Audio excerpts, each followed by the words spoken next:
numbered overtime? OT, baby. Hump Day Sizzle. It's Wednesday.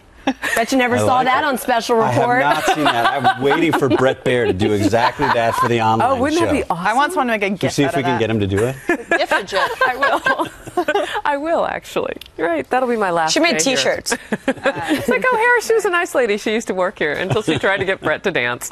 All right. So at the end of the TV version of us, we were talking about the military addressing something that Ray Mabus, particularly leading the Navy, is looking at in terms of how they title certain jobs. And yeoman, which is, secretary's role and assistant's role, they want to make gender neutral. And so K3M13 says, oh no, what will the military do with the word woman? Woman. Woman. Woman. Well, I mean, do we really need to genderize our They even names? think the word human is actually patriarchal. So I don't know where we're going to go from here.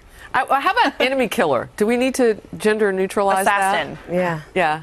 Assassinette? Yeah. I That's getting into territory of determining men or women. So assassin is. That's the problem. I'm just confused by it all. Why is it necessary? When you start down this path, this is where it gets ridiculous. And obviously, I was being facetious when I was talking about a petty officer. But I mean, you can see, well, why wouldn't that hurt somebody's self-esteem if they had to show up to work every single day and their job was, the title of their job was to do petty work? I mean, that's just. And Sandra said under her breath, don't give them any ideas. Right? Because I did. I said that. Yeah, they're probably going to create some safe spaces for the officers with that. Look, I don't know. I mean, when it comes to certain things, it's like if you did everything that the person next to you did to get there, I don't know. You want somebody to call you something different? Does it have to be like standardized? Can you just tell your buddies around you they don't want to be called a man? I don't know. It's just an interesting idea. But just the fact that we're spending time on this is... Thank you. It's a distraction. Yes. I mean, not us. I mean, them. The fact that they're spending time on this when you've got so many pressing needs... The military doesn't care about your feelings, okay? Yeah. It doesn't. Well, war doesn't care about your unfortunately, they feelings. kind of do directing now. the military, though, now. I mean, I think this speaks to the bigger problem is that it's coming out of Valerie Jarrett and Brennan and Susan Rice's direction. And it's not just this type of, gender experiment that's coming out of the White House. I think you see it with the way that they're pressuring the intelligence community to scrub the documents, the way they're reforming the intelligence gathering capabilities. They're putting more political people in roles in field analyst positions instead of just actually analyst positions, which are typically where the progressives are. I think there's just a lot of things happening that are just very political, and they're not focused on actually a Yeah, actually, there's a. I think this is going to air tonight. I think I can share this. Brett Baer did this. And if not, we'll just keep it secret. If not, it'll air sometime soon.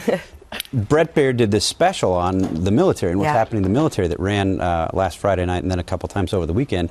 And he's got some additional footage from his interviews with Secretary Gates, Secretary Hagel, and Secretary Panetta. Oh, wow. And he shared it with me last night over dinner. He showed me the transcripts of the things that they said. I mean, it is jaw-dropping what these three men who served under President Obama are saying now about the commander-in-chief, exactly to your point, with respect to the politicization of what's going on. I mean, Secretary Gates said that it was the case that he had low-level, young, inexperienced NSC staffers calling combatant commanders in the field in Afghanistan and telling them what to do. And Gates said he had to intervene and call these commanders themselves and say, listen, if you get a call from the NSC, literally, I mean, I think this is close to his quote, tell them to go to hell and call me. I mean, this is incredible stuff. I'm interested to see what kind of a splash this makes in what is the purpose of that much micromanagement exactly? Because they're determined to drive a political agenda. Yeah. I mean, the president has long thought that the military was out to get him. I mean, this is one of the things that Chuck Hagel and Gates have said over the years, that there are certain people in the White House who convinced the president that the military was out to get him, that they weren't going to listen to him, that they wouldn't respect him, and they became paranoid and tried to transform the military to better reflect where they're coming from. So then the response would be, reportedly by the Obama administration, well, why don't we then assist by scrubbing some intel reports about how we're fighting the Islamic State? Why don't we then just miscall who these people that we're fighting are? No, they're not radical Islamists. They're the JV team of the extremists, to quote them. I mean, that's the answer back? You think the military's out to get you, so you want to get them first? You know, the president would, I forget which one of these defense secretaries said this, but the NSC meetings would start with Susan Rice, in effect, declaring to people what the president wanted to hear, and then ask for input. Well, that's backwards. Was that with or without a supportive video? Yeah, Sorry. Who knows where they're going with that? Yeah. But you tell people what the president wants to hear and then ask for their input. Well, that sends a message, and I think that was the message that's been sent loud and clear. And you're exact. I mean, I would think this, but the most underreported story of the Obama administration is the extent to which the intelligence community and the military intelligence services have been politicized. Yes. Intelligence reports have been rewritten. Declarations that al-Qaeda was doubling in strength leading up to the 2012 elections were thrown aside. The president Congressman Duffy them. said yesterday that on Capitol Hill, what they want to do is get these analysts, these 50 or so analysts that have been told to scrub their information based on how we're fighting ISIS, in a room by themselves and talk with him. But they want to send in teams of, bring in a member of the administration with you, and they're not going to get straight answers out of these guys because they all fear for their jobs. They're not, and they've gone after whistleblowers in a way that makes whistleblowers reluctant to come I believe we call it illegal. Some of the people that I've talked to over the years on these issues, particularly with respect to the Osama bin Laden documents, who've seen what's in the documents, who know how explosive that material is, and can't talk about it for fear that they'll be retaliated against.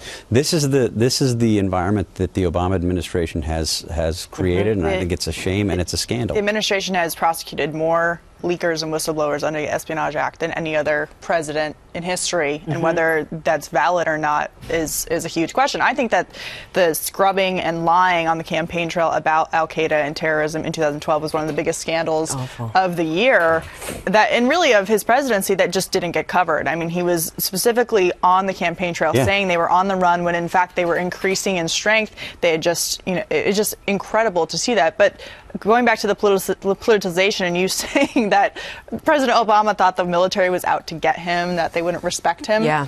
So his solution to gaining the respect of the military is to tie their hands and then to have underqualified people calling commanders in the field.